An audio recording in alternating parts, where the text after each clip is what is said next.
Dibre, haYamim Bête, chapter 24.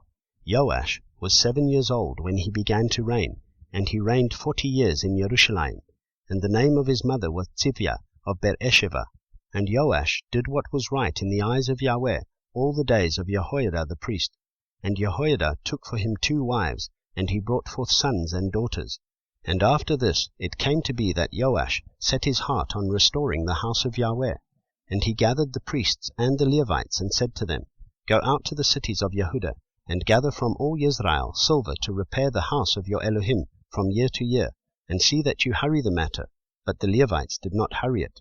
And the sovereign called Jehoiada the chief, and said to him, Why have you not required the Levites to bring in from Yehudah and from Jerusalem the levy of Moshe, the servant of Yahweh, and of the assembly of Israel, for the tent of the witness?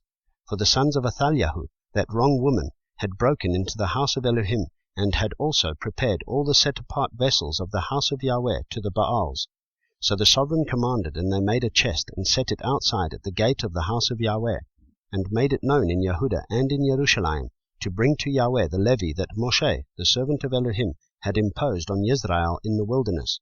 And all the rulers and all the people rejoiced, and they brought in and put them into the chest to completion.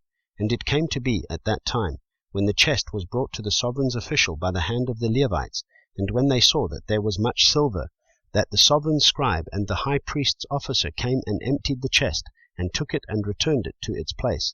So they did, day by day, and gathered a large amount of silver. And the sovereign and Jehoiada gave it to those who did the work of the service of the house of Yahweh. And they hired stonemasons and carpenters to restore the house of Yahweh, and also those who worked in iron and bronze to repair the house of Yahweh. And the workmen labored, and the work of restoration progressed in their hands, and they established the house of Elohim to its proper form, and strengthened it.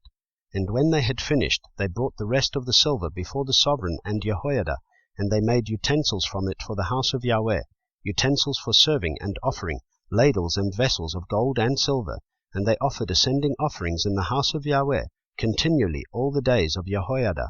And Jehoiada was old and satisfied with days, and died, 130 years old when he died. And they buried him in the city of David among the sovereigns, for he had done good in Israel, both toward Elohim and his house. And after the death of Jehoiada, the rulers of Yehudah came and bowed themselves to the sovereign, and the sovereign listened to them. And they forsook the house of Yahweh, Elohim of their fathers, and served the arim and the idols.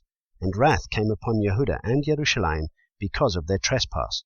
And he sent prophets to them, to bring them back to Yahweh, and they witnessed against them, but they did not listen. Then the Spirit of Elohim came upon Zechariah son of Jehoiada the priest, who stood above the people, and said to them, Thus said Elohim, Why are you transgressing the commands of Yahweh, and do not prosper?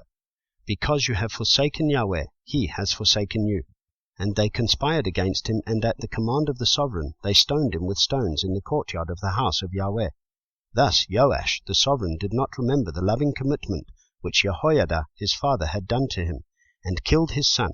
And as he died, he said, Yahweh does see and repay. And it came to be, at the turn of the year, that the army of Aram came up against him, and they came into Yehudah and Jerusalem, and destroyed all the rulers of the people from among the people, and sent all their spoil to the sovereign of Darmesek.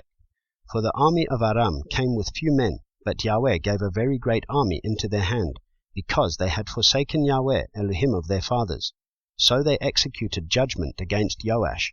And when they had withdrawn from him, for they left him very sick, his own servants conspired against him because of the blood of the sons of Jehoiada the priest, and killed him on his bed, and he died. And they buried him in the city of David, but they did not bury him in the burial sites of the sovereigns. And these are the ones who conspired against him, Zabad son of Shemoth the Ammonitess, and Jehozabad the son of Shimrith the Moabitess. As to his sons, and the many words about him, and the rebuilding of the house of Elohim, see, they are written in the commentary of the book of the sovereigns, and Amaziahu his son reigned in his place.